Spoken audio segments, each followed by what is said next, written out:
اطلب العلم أخي فهو درب به نور به ترقى به تحيا عالما حرا فخور. اطلب العلم أخي فهو درب به نور به ترقى به تحيا عالما حرا فخور. اطلب العلم أخي فهو درب به نور به ترقى به تحيا عالما حرا فخور. سل إماما عاش في العلم دهورا ودهور يطلب العلم ببذل.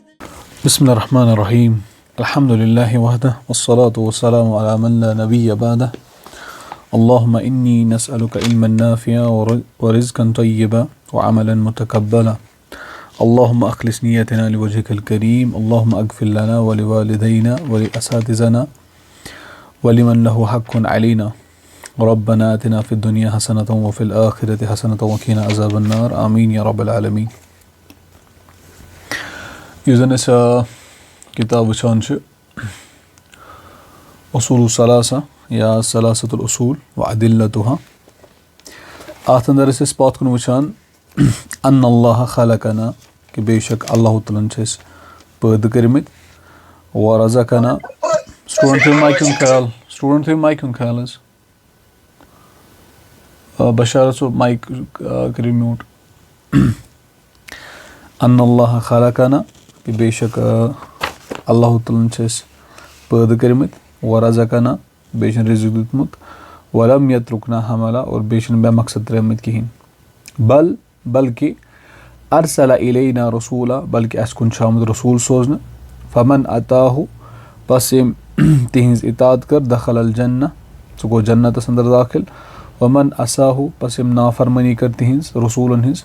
दखल अन नार सो गो नारस अंदर दाखिल. ये इबारत वुचान लास्ट टाइम उसूल सलास अत अंदर वो यह चीज़ कि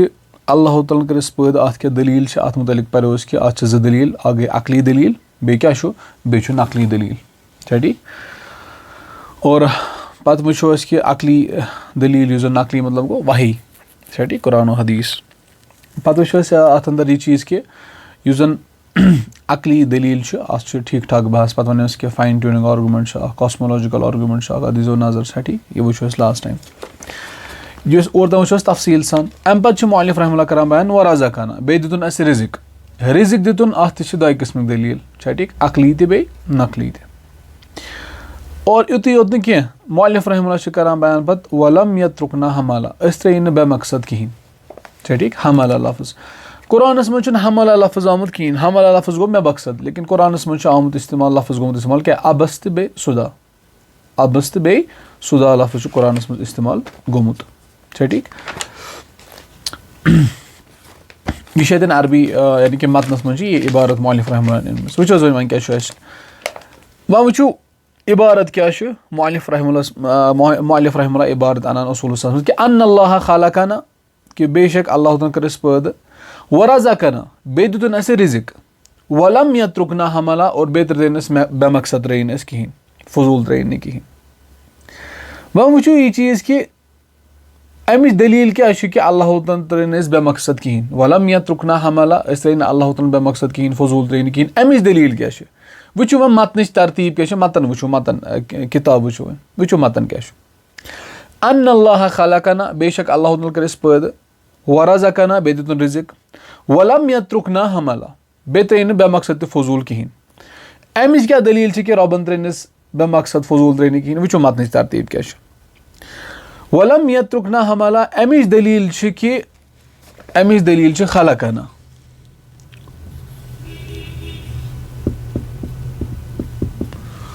अस त्रेन रबन बेमकसद कहीं अमिच दलील क्या खलकना अल्लाह ने हमें पैदा किया. अल्लाह ताला कर पैदा ये अल्लाह ताला पैदा कर अमुक मतलब गो कि सोन वजूदस मज यून समझो ये चीज़ सोन वजूदस मज यून यह दलील यमिच कि रबन बेमकसद दुनियास मज अनमित कहीं ठीक सोन दुनियास मज वजूदस मज यून सोन वजूदस मज अन्न अल्लाह ताला कि अल्लाह ताला इस वजूदस मज यह बेमकसद कहीं अमिच दलील क्या अमिच दलील यह कि अल्लाह तस्नो नाव अंदर अख नाव अल हकीम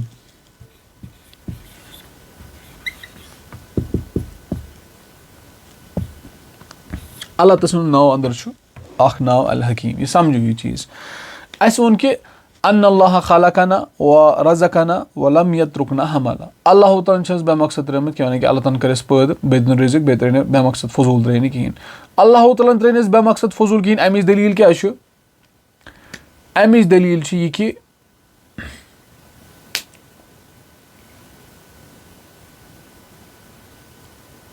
यह क्लास लिंक यह कर मे अक्स ग्रुपस में शेयर कि कर मे अरबी होत अकीद ग्रुपस में शेयर तम क्या कह स्टूडेंट माइक ऑन सह क्या वन हाँ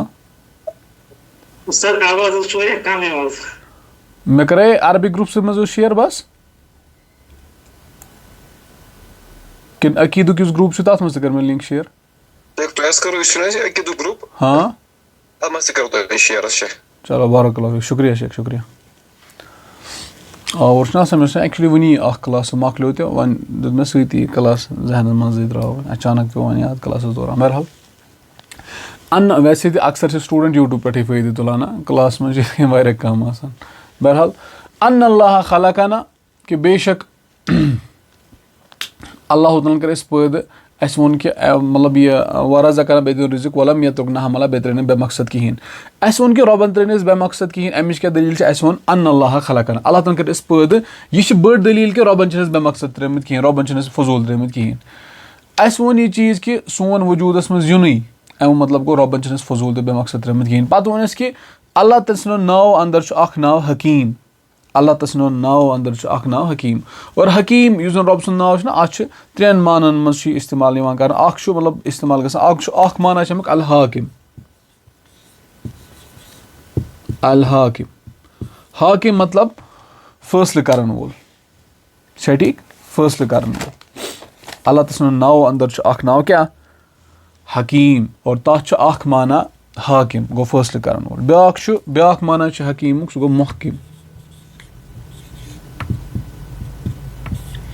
मुहकिम मतलब गो पुख्ता करना परफेक्ट कह चीज़ कर और त्रेम माना अत सह गो जुल हिकमा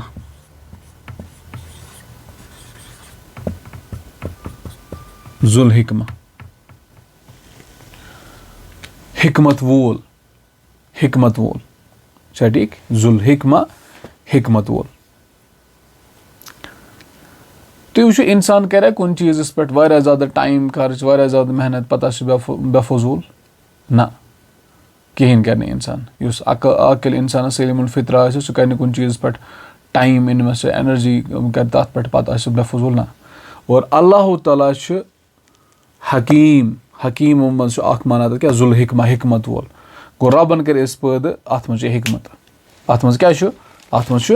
हिकमत ठीक अत मज हिकमत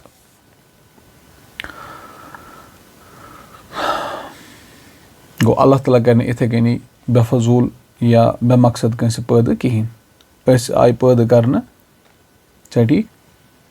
यह बड़ दलील कि अन्न अल्लाह खलकना अल्लाह ताला कर पैद यह दलील यमिच कि रबन बेफजूल तो बेमकसद पैद कर्मत कहें तह और इतुय योत कह मुअल्लिफ रहमतुल्लाह पे मतनस मज वन वरज़कना पत्त दितुन रिज़िक तह ठीक पत्त दितुन रिज़िक तह पैद योत कर कह बल्कि रिज़िक तह दितुन रिज़्क योत न कह पत्त मुअल्लिफ रहमतुल्लाह वलम यत्रुकना हमला बेमकसद त्रे फजूल त्रे कहें तथ यह दलील कि अल्लाह ताला कर पैद बे दितुन रिज़िक तह गोया अल्लाह ताला दित रिज़िक गोया अमुक मतलब गो कि अल्लाह ताला हमसे कुछ चाहता है ठीक इतुय योत न कह मुअल्लिफ रहमतुल्लाह पता वन बल अरसला इलैना रसूला बल्कि अस कुन आय रसूल सोजन बल्कि अस कुन क्या आय रसूल सोजन यह ब्या दलील कि रबन बेमकसद त्रेमत रबन फजूल त्रेमत बल्कि रसूल तह आय अस कुन सोजन ठीक वो मतन तुम मतन तुम सनो मतनस कि मतन तरतीब क्या मुअल्लिफ रहमतुल्लाह क्या करान बयान अन्न अल्लाह खलकना बेशक अल्लाह कर पैद वरज़कना बे तुन रिज़िक वलम यत्रुकना हमला बे त्रे फजूल तो बेमकसद कह बल्कि अस कुन आय रसूल तह सोजन पत युत योत न कि अस कुन आय रसूल तह सोजन ठीक और रसूल आय सोजन अत क्या दलील अत अकली दलील तह बे नकली दलील तह अत कुरानस अंदर तह दलील ठीक बल्कि इस अकली दलील ना यह ज़बरदस्त टॉपिक हाँ यह ज़बरदस्त टॉपिक مےٚ اوسوٕ تۄہہِ پٔتمِس درسَس منٛز تہِ وَنان یہِ چھُ زبردست ٹاپِک. آواز چھا کَم یِوان؟ سارنٕے چھا یِوان کِنہٕ یِمنٕے یوت چھُ یِوان بٲیسٕے یوت؟ اہن حظ اُستاد آواز ٲس کَمٕے یِوان مےٚ حظ وَنیو گۄڈنٮ۪تھٕے. واللہ عالم خبر کیٛاہ دٔلیٖل چھِ اَتھ.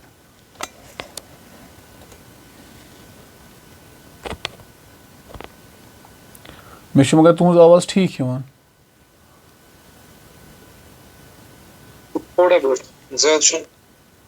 تھوڑا بہت چھا ٹھیٖک. تھوڑا وٕچھِو تُہۍ اَتھ کیٛاہ دٔلیٖل چھِ. مےٚ چھَنہٕ پَے مےٚ چھِ ٲدی یہِ یُس مغرب پَتہٕ کٕلاس چھُ آسان کورٮ۪ن ہُنٛد تَتھ منٛز تہِ ٲسۍ واریاہ سٹوٗڈنٛٹ وَنان لیکِن اکثر سٹوٗڈنٛٹ ٲس آواز ٹھیٖک یِوان. تَتھ منٛز کینٛہہ سٹوٗڈنٛٹ وَنان اَسہِ چھِ آواز کَم یِوان.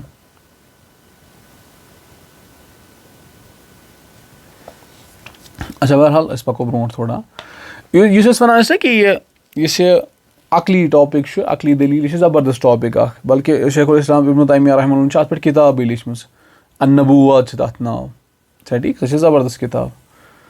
شیخ الاسلام چھُ تَتھ اَندر کران بیان یہِ چیٖز کہِ اگر ہسا کانٛہہ نبوتُک دعوا کرِ کانٛہہ وَنہِ بہٕ چھُس نبی کانٛہہ کَرِ نبوتُک دعوا سُہ وَنہِ بہٕ چھُس نبی. اَسہِ نِش کیٛاہ معیار چھُ کہِ أسۍ کِتھ کٔنۍ ہٮ۪کون پرٛزنٲیِتھ سُہ کہِ یہِ چھا نبی کِنہٕ نہ. یہِ چھُ بٔڑ بارٕ یعنی کہِ تَتھ منٛز شیخ الاسلام ابن تیمیہن یہِ کَتھ ؤنمٕژ کہِ اَسہِ نِش کیٛاہ معیار چھُ. چھا ٹھیٖک. پَتہٕ چھُ شیخ الاسلام یہِ کَتھ وَنان دَپان چھِ کہِ نبیَس نِش ہسا چھُ خرق العادا گژھان صادر. خرق العادا یعنی کہِ ایٚکٕسٹرا آرڈنری چیٖز یَتھ أسۍ معجزات چھِ وَنان. نبیَس نِش چھِ تِم چیٖز روزان. بلکہِ شیخ الاسلام ابن تیمیہ رحمہ اللہ چھُ پَتہٕ یہِ بحث تہِ کٔرمٕژ کہِ ساحر یُس جادوٗگر چھُ آسان بیٚیہِ اکھ نبی چھُ آسان أمِس ساحرس تہٕ بیٚیہِ نبی سٕنٛدِس یُس زن خرق العادا چھِ آسان ایٚکٕسٹرا آرڈنری چیٖز چھِ آسان یِمن منٛز کِتھ کٔنۍ گژھِ فرق. تٔمۍ چھِ پَتہٕ سۄ بحث تہِ کٔرمٕژ. بلکہِ اِمام بایحقی چھُ نہ رحمہ اللہ تِمو چھِ کِتاب لیٖچھمٕژ دلائل النبوہ. تٔمۍ چھُ تَتھ منٛز پَتہٕ یہِ چیٖز کوٚرمُت بیان کہِ اَسہِ کِتھ کٔنۍ تَرِ فِکرِ رسوٗل تہٕ نبیَس یعنی کہِ اَسہِ کِتھ کٔنۍ تَرِ فِکرِ اگر ہسا کانٛہہ رسوٗل آسہِ یا نبی آسہِ بیٚیہِ سایڈٕ آسہِ بیٛاکھ ساحر اَسہِ کِتھ کٔنۍ تَرِ فِکرِ یِمو منٛز کُس چھُ پوٚزیور. چھا ٹھیٖک. یعنی کہِ اَسہِ کِتھ کٔنۍ پَتہٕ چھُ سُہ وَنان تِمو چھُ اِمام بایحقی رحمہ اللہ پَتہٕ یہِ کَتھ کٔرمٕژ دَپان چھِ خرق العادا یِہے معجزات چھِ پیغمبرَس نِش صادر گژھان یا یِتھٕے کٔنی بیٛاکھ پرٛڈِکشن یِم رسوٗل اوس یہِ دِژ کیاہ چھِ اَتھ وَنان پیشن گویی کٔر رسوٗل اللہ صلی اللہ علیہ وسلم تٔمۍ پوٚز گژھُن یہِ تہِ ہسا چھِ اکھ علامت أکِس نبی سٕنٛز أکِس رسوٗل سٕنٛز. چھا ٹھیٖک. تِمو چھِ پَتہٕ یِم چیٖز تہِ بحث کٔرمٕژ. بہرحال ییٚتٮ۪ن چھِ وۄنۍ یہِ چیٖز کہِ ییٚتٮ۪ن چھِ اَسہِ وَنُن کہِ رسوٗل تہٕ نبیَس منٛز کیاہ فرق چھُ. رسوٗل کٔمِس چھِ أسۍ وَنان نبی کٔمِس چھِ أسۍ وَنان. وۄنۍ وٕچھو سۄ ڈِفنِشن. ان اللہ خلقنا ورزقنا ولم یترکنا حملا بل ارسل الینا رسولا. بلکہِ اَسہِ کُن کیاہ آیہِ رسوٗل سوزنہٕ. چھا ٹھیٖک. اَسہِ کُن آیہِ رسوٗل سوزنہٕ. فمن اتاہُ دخل الجنہ. ییٚمۍ رسوٗل سٕنٛز اطاعت کٔر سُہ گژھِ جنتس انٛدر دٲخِل. ییٚمۍ تٔمۍ سٕنٛز نافرمٲنی کٔر سُہ گژھِ نارس منٛز. وۄنۍ وٕچھو أسۍ گۄڈٕ رسوٗل کٔمِس چھِ وَنان. چھا ٹھیٖک. رسوٗل کٔمِس چھِ وَنان. رسوٗل سٕنٛز اکھ ڈِفنِشن چھِ سُہ گوٚو کہِ الرسوٗل. رسوٗل کٔمِس چھِ أسۍ وَنان. من اوٗہِیہ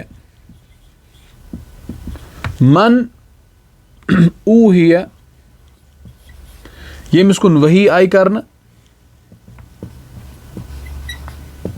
من اوٗہِیہ اِلیہ ییٚمِس کُن ؤحی آیہِ کرنہٕ بِشرعن اکھ شریعت بِشرعن شریعتٕے نہٕ کینٛہہ بلکہِ وَأُمِرَ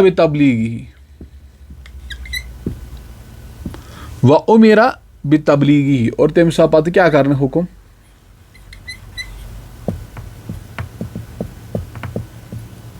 بِتَبلیٖغِہِ. تَمہِ ساتہٕ پَتہٕ یہِ تہِ وَننہٕ کہِ ژٕ کر سا تبلیٖغ. کوکُن اِلا قومِن تَتھ قومَس کُن اِلا قومِن مُخالِفیٖن تَتھ قومَس کُن یُس مُخالِف اوس. یہِ چھِ رسوٗل سٕنٛز ڈِفنِشن. من ییٚمِس کُن اوٗہِیہ ؤحی آیہِ کرنہٕ اِلیہی تٔمِس کُن آیہِ ؤحی کرنہٕ بِشرعن اکھ شریعت وَأُمِرَ بیٚیہِ آوُس حُکُم دِنہٕ بِتَبلیٖغِہِ تبلیٖغُک یعنی کہِ یۄس شریعت تٔمِس چھِ پَتہٕ لُکن تام سۄ تبلیٖغ کیاہ کوکُن چھُ کرُن لیکِن اِلا قومِن مُخالِفیٖن یُس مُخالِف قوم اوس کُفار ٲسۍ تِمن کُن. یہِ چھُ اکھ ڈِفنِشن تھاوٕنۍ یاد. تۄہہِ چھو پتہ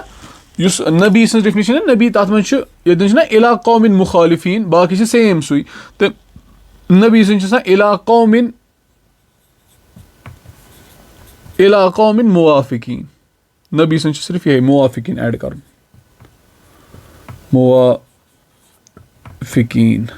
ठीक मुवाफिकीन रसूल मुखालिफीन नबी मुवाफिकीन बाकी सेम सोरी थी। अच्छा ब्याक डिफिनिशन रसूल सज अहल इल्मो कर्मज बयान तिम वनान अन्नहु रजुलुन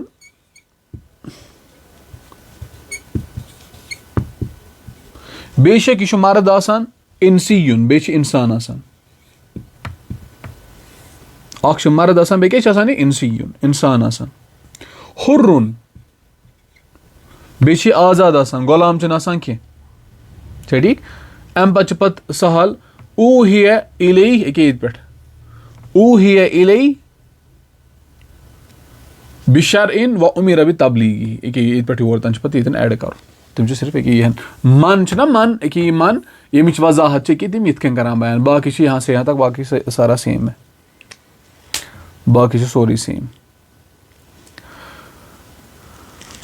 अन्नहु रजुलुन रजुलुन वनित गो कि रजुलुन वनित द्रा क्या जन द्रा नबर गो जन छन पैगंबर आसान जन छन रसूल तो नबी आसान कि इंसियुन वनित मतलब क्या द्रा नबर जिन ते बे फरिश्त यानी कि इंसान आसान हुर्रुन हुर्रुन वनित द्रा नबर गुलाम कि नबी या रसूल छन गुलाम आसान कहीं आजाद आसान गो इस आव ना मन ऊहिया इलैहि यमिस कुन वही आई करन बिशरइन अख शरीयत व उमिर बितबलीगी बे आव हुकुम करन तबलीगुक इला कौमिन मुखालिफीन लेकिन कत कौमस कुन मुखालिफ रसूल सन्स नबी सन्स सेम डिफिनेशन लेकिन इला कौमिन मुवाफिकीन तम मुवाफिक कौम आसान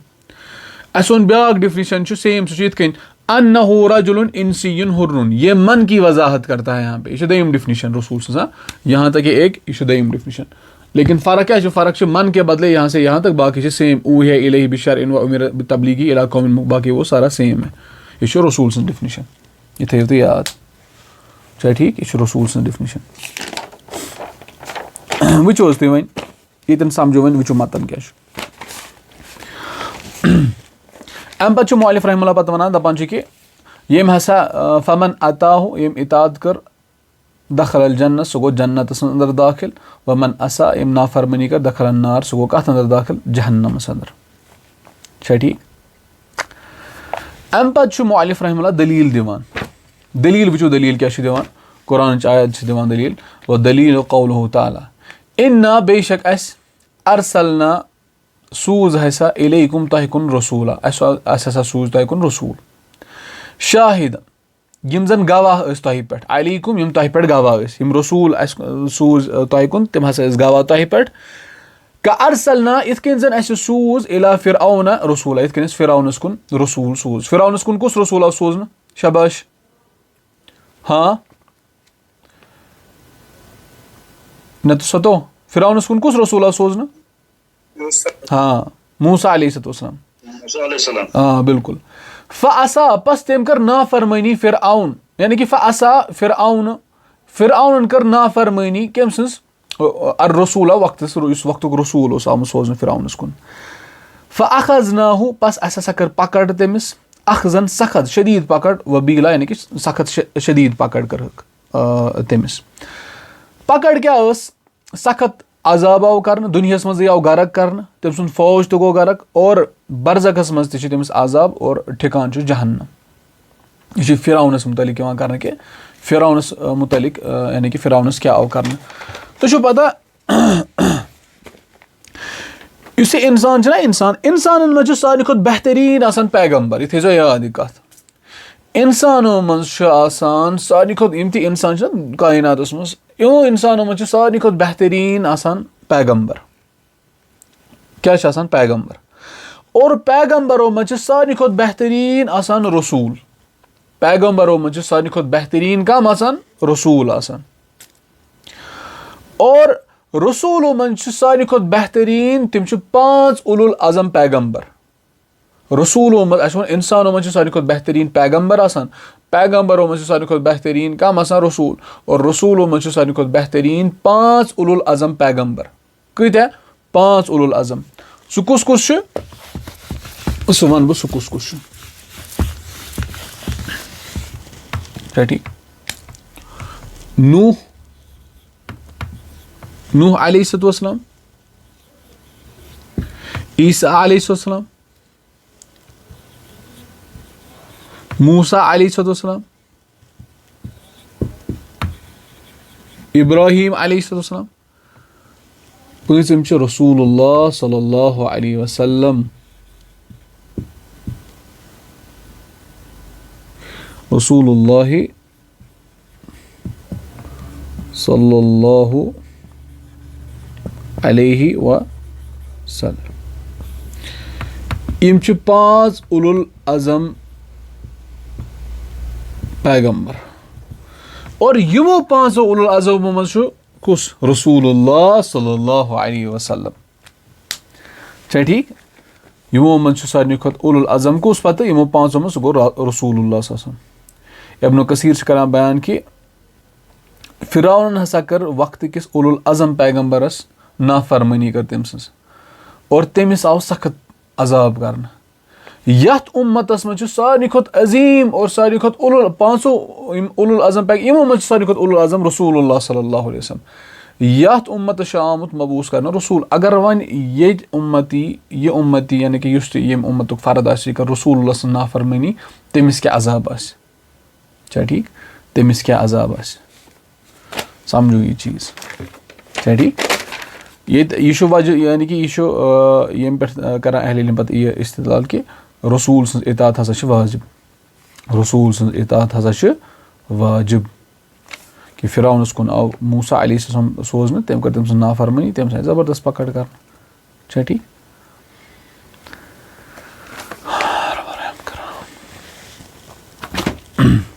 यह दलील अमिच, यह दलील अमिच। अस पको ब्रो थोड़ा वन वो अम पे क्या मौलवी रहमतुल्लाह करान दय्यम मुकदमा वो अस्सानियतु दय्यम अन्नल्लाह ला यरज़ा बेशक अल्लाह ताला छुन रज़ गसान आन युशरका कि शिरकोती करन माहु तम सित अहदुन फी इबादती कह त अखा तम सिंस इबादत मज। अल्लाह ताला छुन अत चीज़ पे रज़ गसान कहें त कह त शिरकोत करन शिरकी करन तमिस सत कह त अखा। ला मलकुन मुकर्रबुन चाहे मैंने कि करीब तरीन मलक ऐसन, वला नबीयुन मुरसलुन ना बेजा हुआ रसूल।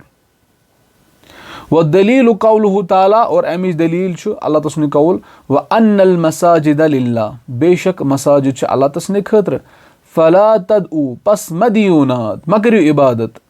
मा अल्लाह अहदा अल्लाह ताला सत कंस ते अकिस। यह इबारत यह पारो आज इंशाल्लाह, यह करो मुकम्मल असल पे हल बस यूत पत काफी इंशाल्लाह। वो वन इबारत समझो नए सर पर इबारत दय्यम मुकदमा असानियत व अन्नल्लाह बेशक अल्लाह ताला ला यरज़ा छुन रज़ गसान आन युशरका कि शिरकोती करन शिरकी करन माहु अल्लाह ताला सती शरीक करन अहदुन कह त अखा फी इबादती ही तम सिंदिस इबादत अंदर अल्लाह ताला छुन अत पे रज़ बिल्कुल त कहें। अच्छा चाहे पत ला मलकुन चाहे सह पत करीब तरीन मलक ऐसन और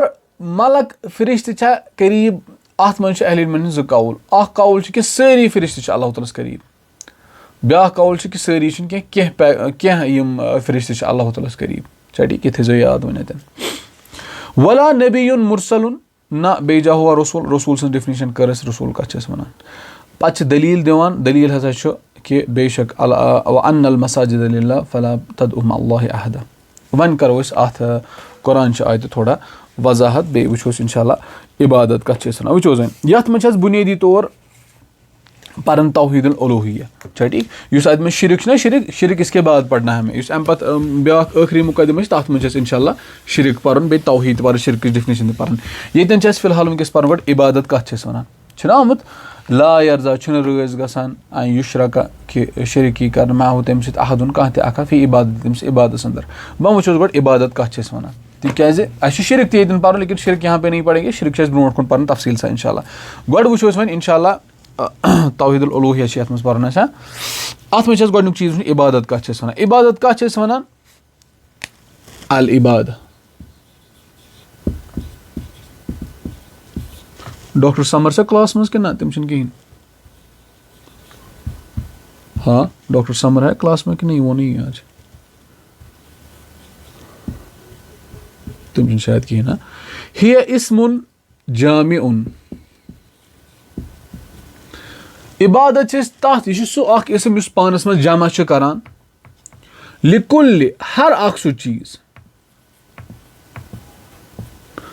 ہر اکھ سُہ چیٖز ما یُحِبُّہُ اللہ یَتھ سۭتۍ اللہ تعالیٰ کیاہ چھُ کران پسنٛد کران یُحِبُّہُ اللہ یَتھ اللہ تعالیٰ پسنٛد چھُ کران یا أسۍ وَنو یُحِبُّہُ چھا ٹھیٖک یِتھ کٔنۍ تہِ وَنوس وَیَرضا بیٚیہِ چھِ رٲضۍ گژھان وَیَرضا بیٚیہِ چھِ رٲضۍ گژھان پَتہٕ تِم کَم آسَن مِن الاقوال چاہے پَتہٕ تِم اقوال منٛز ٲسِن کینٛہہ اقوال مطلب دروٗد چھُ پَران چھا ٹھیٖک رٕژ کَتھ چھِ وَنان تِلاوت چھِ کران چھا ٹھیٖک اذکار چھِ کران وَالاعمال بیٚیہِ چاہے تِم کیاہ ٲسِن اعمال اعمال چھِ أسۍ پَیی اور یِم اعمال ہٮ۪کَن ٲسِتھ باطنیہ تہِ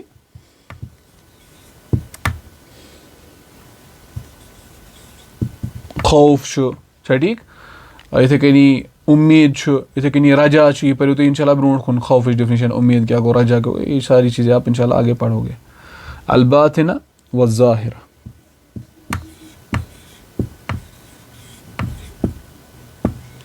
یہِ چھِ عبادتٕچ ڈیفنِشن یہِ چھِ عبادتٕچ ڈیفنِشن کہِ عبادت کَتھ چھِ أسۍ وَنان چھا ٹھیٖک ہِیا اِسمُن یہِ چھُ سُہ اکھ اِسم جامعُن یُس جمع چھُ پانَس منٛز کران لِکُلہِ ہر اکھ سُہ چیٖز یعنی کہِ عبادت چھُ پانَس منٛز ہر اکھ سُہ چیٖز جمع کران یَتھ سۭتۍ اللہ تعالیٰ پسنٛد چھُ کران محبت کران چھُ وَیَرضا بیٚیہِ چھِ رٲضۍ گژھان اور کمن چھُ پسنٛد کران کمو چیٖزو سۭتۍ چھُ رٲضۍ گژھان مِن الاقوال چاہے پَتہٕ تِم اقوال ٲسِن یا اعمال ٲسِن چاہے تِم پَتہٕ ظٲہری ٲسِن یا باطنی ٲسِن تَتھ چھِ أسۍ وَنان عبادت تَتھ کیاہ چھِ أسۍ وَنان عبادت یہِ چھُ عبادتُک ضابطہٕ اکھ یہِ چھُ عبادتُک ضٲبطہٕ اکھ اَسہِ کِتھ کٔنۍ تَرِ وۄنۍ فِکرِ کہِ اللہ تعالیٰ کمو چیٖزو سۭتۍ چھُ رٲضۍ گژھان چھا ٹھیٖک اَسہِ تَرِ نہٕ بِلکُل تہِ فِکرِ کِہینۍ صرف تہٕ صرف چھِ اَکٕے وَتھ سۄ گٔے اَکٕے وَتھ چھِ کہِ اَسہِ کِتھ کٔنۍ تَرِ فِکرِ سُہ گوٚو الوحی وحی وَنہِ اَسہِ کہِ اللہ تعالیٰ کمو چیٖزو چھُ رٲضۍ گژھان اور کمو چیٖزو چھُ ناراض گژھان چھا ٹھیٖک مطلب أکِس اِنسانَس تَرِ نہٕ بِلکُل تہِ فِکرِ کِہینۍ کہِ اللہ تعالیٰ کمو چیٖزو چھُ رٲضۍ گژھان کمو چیٖزو چھُ ناراض گژھان صرف تہٕ صرف چھِ اَکٕے وَتھ چھا ٹھیٖک سۄ گٔے وحی اور اَمے خٲطرٕ سوٗزۍ اللہ تعالیٰ سٕنٛدِ طرفہٕ آے رسوٗل نبی اور کِتاب نازِل کرنہٕ کَمہِ خٲطرٕ تاکہِ یہِ چیٖز یی اَسہِ سمجھاونہٕ کہِ اللہ تعالیٰ کمو چیٖزو چھُ رٲضۍ گژھان اور کمو چیٖزو چھُ ناراض گژھان اور رسوٗل سُنٛد مبعوٗث کرنُک اکھ مقصد چھُ یِہے آسان کہِ سُہ وَنہِ اللہ تعالیٰ سٕنٛز مُراد لُکن کہِ اللہ تعالیٰ کمو چیٖزو چھُ رٲضۍ گژھان کمو چیٖزو چھُ ناراض گژھان چھا ٹھیٖک یہِ چھُ ییٚتٮ۪ن یاد تھاوُن عبادتُک یہِ چھُ وۄنۍ یِمو أسۍ وۄنۍ ٲخری چیٖز یُس اَسہِ آز پَرُن چھُ سُہ گوٚو کہِ وۄنۍ یِمو أسۍ قرآن چہِ آیتہِ کُن چھا ٹھیٖک کہِ وَأَنَّ الْمَسَاجِدَ لِلَّهِ فَلَا تَدْعُوا مَعَ اللہِ أَحَدًا یہِ چھُ قرآنٕچ آیت چھا ٹھیٖک یہِ چھُ قرآنٕچ آیت وۄنۍ سمجھو أسۍ یہِ قرآنٕچ آیت اِنشاء اللہ بس أسۍ سۭتی کرو پتہٕ أسۍ اختتام چھا ٹھیٖک وۄنۍ سمجھو أسۍ اَصٕل پٲٹھۍ قرآنٕچ آیت کیاہ چھُ اَتٮ۪ن چھُ آمُت وَأَنَّ الْمَسَاجِدَ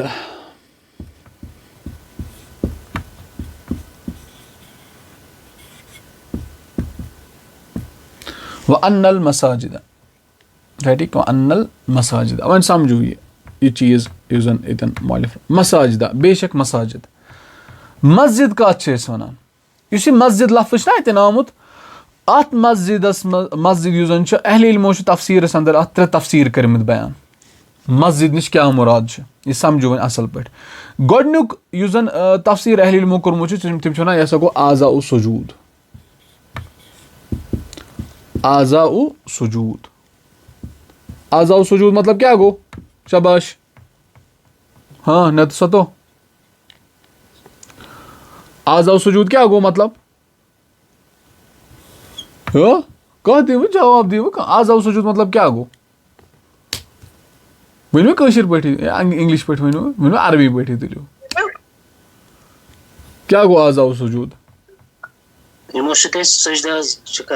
بارک اللہ رۄب کرنو برکت علمس انٛدر اعضاء سجوٗد گٔے یِم زن اعضا چھِ یِمو سۭتۍ سجدٕ تِم چھِ 7 چھا ٹھیٖک تِم چھِ 7 نہ تہٕ 7 دوٚیِم تفسیٖر چھِ اہلِ علمو کوٚرمُت بیان مسجد نِش چھِ مانا اَتھ المساجد المعروفہ.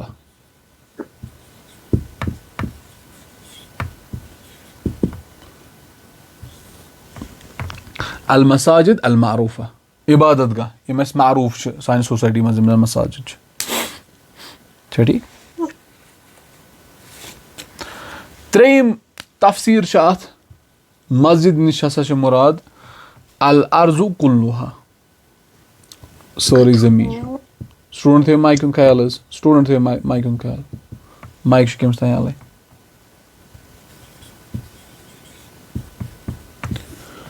یِم ترٛےٚ تفسیٖر چھِ اہلِ علمو کٔرمٕتۍ بیان اَتھ چھا ٹھیٖک. وَأَنَّ الْمَسَاجِدَ اور بے شک مساجد لِلّٰہ اللہ تعالیٰ سٕنٛدِ خٲطرٕ چھِ. مسجد نِش چھِ اعضاء السجوٗد اکھ تفسیٖر یِم 7 اعضاء چھِ. المساجد المعروفہ یِم زَن اَسہِ معروٗف چھِ سانہِ سوسایٹی منٛز عبادت گاہ یِم زَن مساجد تِم. الارضُ کُلُہا حدیٖث منٛز چھُنہ آمُت رسولن فرموو کہِ جُعِلت لیَ الارضُ یہِ چھُنہ آمُت سُہ جُعِلت لیَ الارضُ مسجدن و طہوٗرا میانہِ خٲطرٕ ہسا آو زٔمیٖن مسجد بناونہٕ بیٚیہِ پاک بناونہٕ چھا ٹھیٖک. یہِ چھُ اکھ تفسیٖر اَتھ. گوٚو اگر أسۍ وۄنۍ ترجُمہٕ کرو نہ اَتھ آیتہٕ یُس یہِ آیت چھِ وَأَنَّ الْمَسَاجِدَ لِلّٰہ اور بے شک تمام یعنی کہِ اعضاء سجوٗد چھِ یِم چھِ اللہ تعالیٰ سٕنٛدِ خٲطرٕ. وَأَنَّ الْمَسَاجِدَ لِلّٰہ چھُنہ آمُت اَتٮ۪ن أسۍ کرو یِتھ کٔنۍ وٕچھو أسۍ. اگر أسۍ یہِ تفسیٖر کرو اَتھ مسجد نِش ترٛےٚ تفسیٖر اَتھ أسۍ وَنو وَأَنَّ الْمَسَاجِدَ لِلّٰہ اور بے شک اعضاء سجوٗد چھِ اللہ تعالیٰ سٕنٛدِ خٲطرٕ.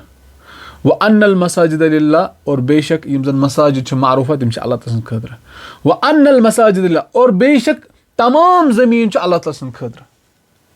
بے شک اگر أسۍ وَنو کہِ مساجد نِش چھِ ترٛےٚ تفسیٖر اہلِ علمو کٔرمٕتۍ بیان چھا ٹھیٖک. اَسہِ وٕچھ وۄنۍ کُس کُس چھُ اعضاء السجوٗد بیٚیہِ مساجد معروٗفہ بیٚیہِ الارضُ کُلُہا. پتہٕ کیاہ چھُ قرآن چہِ آیتہِ منٛز آمُت فلا تدعو مثلاً اَتہِ چھُ آمُت پتہٕ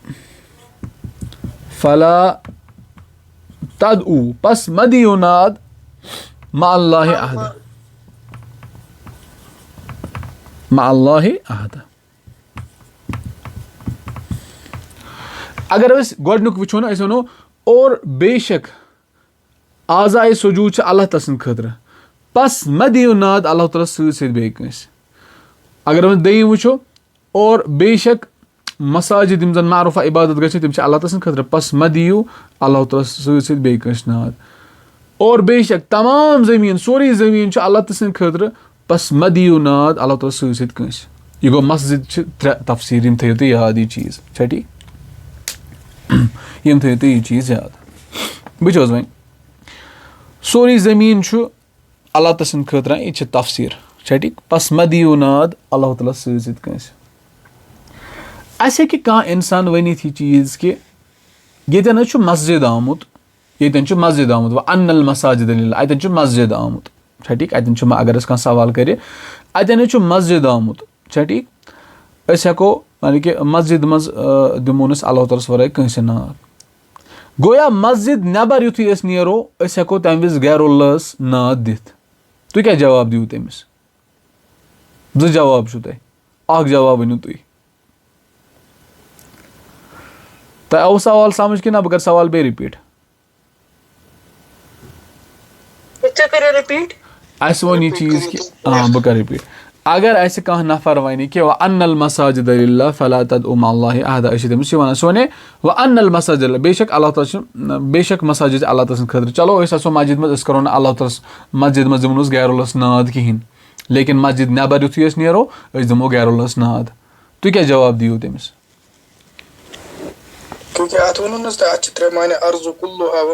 ماشاء اللہ بارک اللہ واریاہ اَصٕل واریاہ رۄب کٔرِنو برکت علمَس اندر. گۄڈنیُک جواب چھُ یِہے کہِ تُہۍ ؤنِو تٔمِس ہے اَتھ حظ چھُ بیٛاکھ تفسیٖر الارضُ کُلُہا سورُے زٔمیٖن چھُ. أسۍ وَنو کہِ أسۍ ہٮ۪کو نہٕ سٲرسٕے زٔمیٖنَس منٛز اللہ تعالیٰ ہَس وَرٲے کٲنٛسہِ ناد دِتھ کِہینۍ غیر اللہس چھا ٹھیٖک. تِکیٛازِ اَتھ چھُ اکھ تفسیٖر یہِ تہِ الارضُ کہِ بے شک سورُے زٔمیٖن چھُ اللہ تعالیٰ سٕنٛدے خٲطرٕ چھا ٹھیٖک. بس مہ دِیِو ناد کٲنٛسہِ تہِ اللہ تعالیٰ ہَس وَرٲے. گوٚو اگر اَسہِ کانٛہہ سوال یہِ کَرِ کہِ اَتٮ۪ن حظ چھُ آمُت مسجد أسۍ وَنو تٔمِس مسجد ہُنٛد تفسیٖر چھُ بیٛاکھ اَتھ الارضُ کُلُہا سورُے زٔمیٖن چھُ اللہ تعالیٰ سٕنٛدِ خٲطرٕ. أسۍ ہٮ۪کو نہٕ بِلکُل سٲرسٕے زٔمیٖنَس منٛز بِلکُل تہِ کٲنٛسہِ ناد دِتھ رۄبَس وَرٲے یعنی کہِ شِرک ہٮ۪کو نہٕ کٔرِتھ کِہینۍ. اکھ جواب چھُ اَتھ یہِ. دوٚیِم جواب چھُ اَتھ یہِ گوٚو نا تٔمِس مۄکلیو سورُے ختمٕے گوٚو تٔمِس اصلاح اگر سُہ یہِ آسہِ کران یہِ آسہِ وَنان یہِ چھا ٹھیٖک. دوٚیِم جواب چھُ کہِ یُس اَتٮ۪ن یہِ واو چھُنہ آمُت وَأَنَّ الْمَسَاجِدَ لِلَّهِ یُس یہِ واو چھُ ییٚتٮ۪ن کہِ یہِ واو اَتھ واوَس چھِ أسۍ وَنان واوُ تخصیٖص چھا ٹھیٖک واوُ تخصیٖص چھُ نحوی صٲبُن نُقطہٕ غالباً چھا ٹھیٖک واوُ تخصیٖص. تمام زٔمیٖن چھُ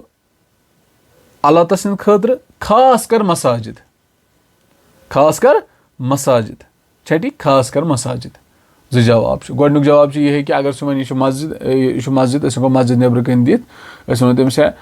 اکھ جواب یہِ کہِ مسجد ہُنٛد اکھ تفصیٖر کہِ الردُ کُلہا سورُے زٔمیٖن چھُ اللہ تعالیٰ سٕنٛدِ خٲطرٕ چھا ٹھیٖک مسجد منٛز کہِ اگر سۄ مسجد نٮ۪بر تہِ نِکھ ژٕ ہٮ۪ککھ تَمہِ پتہٕ تہِ اللہ تعالیٰ ہس وَرٲے کٲنٛسہِ ناو دِتھ کِہینۍ. دوٚیِم ووٚنُس کہِ یہِ واو یُس زن چھُ یہِ چھُ واوُ تخصیٖص اَسہِ ووٚن کہِ سورُے زٔمیٖن چھُ اللہ تعالیٰ سٕنٛدِ خٲطرٕ خاص کر مساجد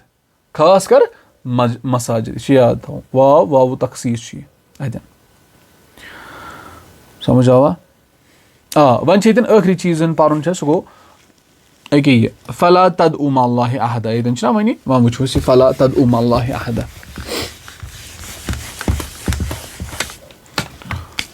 فلا تدعوا مع اللہِ احدا فلا تدعوا مع اللہِ احدا. ییٚتٮ۪ن تھٲیِو تُہۍ وۄنۍ یاد یُس یہِ دعا یدعو چھُنہ دعا یِمو عربی آسہِ پوٚرمُت تِم تھاوَن یاد دعا یدعو یہِ چھُ ماضی یہِ چھُ مُضارِ دعا یدعو یہِ تھٲیِو یاد. دعا یدعو گوٚو پُکارنا یہِ چھُ تدعو چھُنہ اَمے منٛزٕے درٛامُت لیکِن قرآنَس منٛز ییٚتٮ۪ن تہِ یہِ اِستعمال چھُنہ گوٚمُت دعا یدعو یہِ چھُ دۄن معنن منٛز اِستعمال گوٚمُت یہِ تھٲیِو یاد قرآنَس منٛز ییٚتٮ۪ن تہِ دعا یدعو اِستعمال گوٚمُت چھُنہ یہِ چھُ دۄن معنن منٛز اِستعمال گوٚمُت چھا ٹھیٖک یہِ چھُ دۄن معنن منٛز اِستعمال گوٚمُت. گۄڈنیُک پُکارنے کے معنی میں دُعا کِس معنس منٛز چھا ٹھیٖک گۄڈنیُک کیٛاہ چھُ یہِ چھُ پُکارنے کے معنی میں آیا اِستعمال ہوا ہے چھا ٹھیٖک.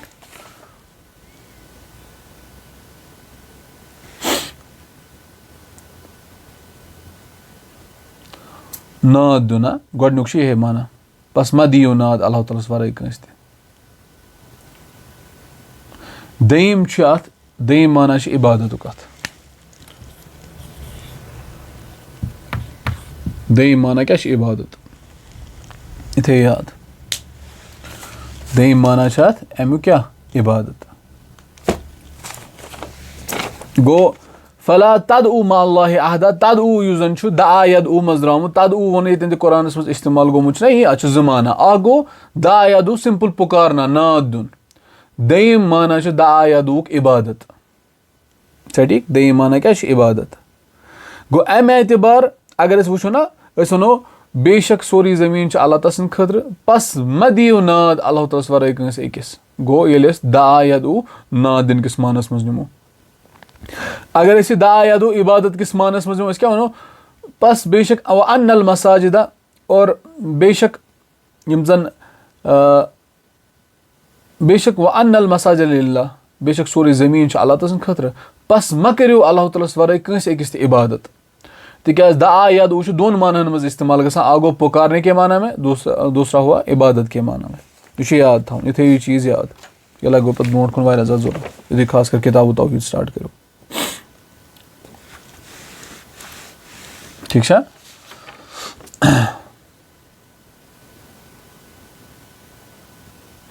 اگر وۄنۍ أسۍ ییٚتہِ یہِ سمجھو وۄنۍ سوال کرو بہٕ بوٗزِو وۄنۍ سوال کیٛاہ چھُ سوال چھُ یہِ کہِ اگر أسۍ کانٛہہ سوال کرِ دپہِ چلو دعا یدعو ہسا گوٚو پُکارنے کے معنی میں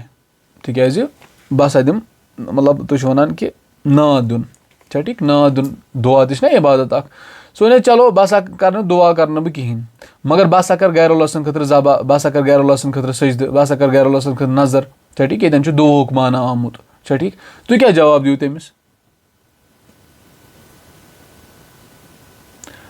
شاباش.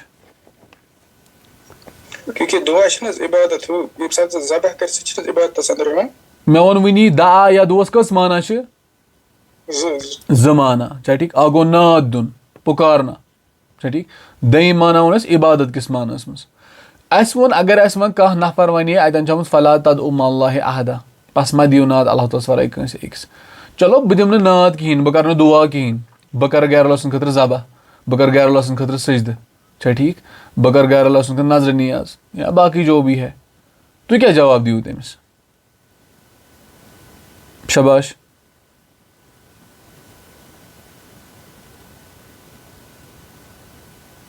शाबाश वो करो कोशिश दिमो तमिस जवाब यह कि दायाद वुच ना अमुक दयीम माना ब्याख माना सह गो इबादत सह क्या गो इबादत सुनो कि बस मा करो इबादत अल्लाह ताला वराय कंस अकिस ते छा ठीक यह फर्क अतन दुआ युस जन दुआ सह इबादतुक अख हिस्से सह दुआ युस जन इबादतुक हिस्से फला तदउ से मुराद यहाँ पे इबादत है यानी हर अख इबादत या तिस इबादत वनो ना वो आप अल्लाह के बगैर किसी की नहीं कर सकते क्यों कि अल्लाह ताला वराय क्यों कंस हिंस सह इबादत कर छा ठीक तिकाज दा या दुआ ब्याख माना कि अमुक इबादतुक यह थो यह चीज़ याद छा ठीक कह त इबादत यह तिस इबादत वनो सह हेको अल्लाह ताला वराय बिल्कुल त करित कहीं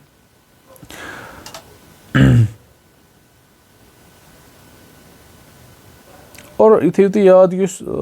मक्कस में शिरक ना गसान सह अक्सर शिरक गसान कत मज दोहस मज इस्तिगासा इस्तिआना तम दोह की कस्म सह परो ना तुम ब्रो कुन इस्तिआना कत वन इस्तिगासा कत वन छा ठीक तथ अक्सर शिरक गसान अथ मज ठीक अक्सर शिरक अथ मज गसान तथ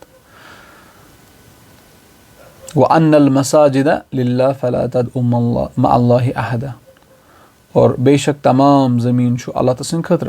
बस मा करो इबादत अल्लाह ताला वराय कंस अकिस ते तिकाज दा या दुआ ब्याख माना क्या इबादतुक ते छा ठीक अम आयत तल शेखुल इस्लाम रहमतुल्लाहि अलैहि मोहम्मद बिन अब्दुल वहाब साबित करान यह चीज़ कि रब हसा अत पे रज़ गसान कहें कि तम सन्स इबादत मज कह त शरीक कर चाहे पत सह वक्तुक फरिश्त यानी कि फरिश्त या वक्तुक रसूल अल्लाह ताला बिल्कुल त चीज़ पे रज़ गसान कहें कि तम सत शरकोत कर शरिक कर ठीक वो अल्लाह ताला यह पसंद कहें त और अल्लाह ताला युस चीज़ पसंद कहें सह चीज़ क्या सह हराम गोया अल्लाह ताला हराम काम पे रज़ गसान अल्लाह ताला हराम काम पे रज़ गसान बिल्कुल त कहें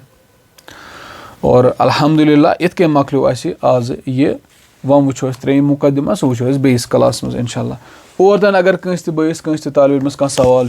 तम कर माइक ऑन तम पृछन इंशाल्लाह हाँ पृछन कंस तालिब इलमस कह अगर सवाल दरसस रिलेटेड या पतम यम जन क्लास गई तिमन रिलेटेड अगर कंस त बस कह सवाल तम हेकन माइक ऑन कर तम कर सवाल वालेकुम अस्सलाम व रहमतुल्लाहि व बरकातुहू।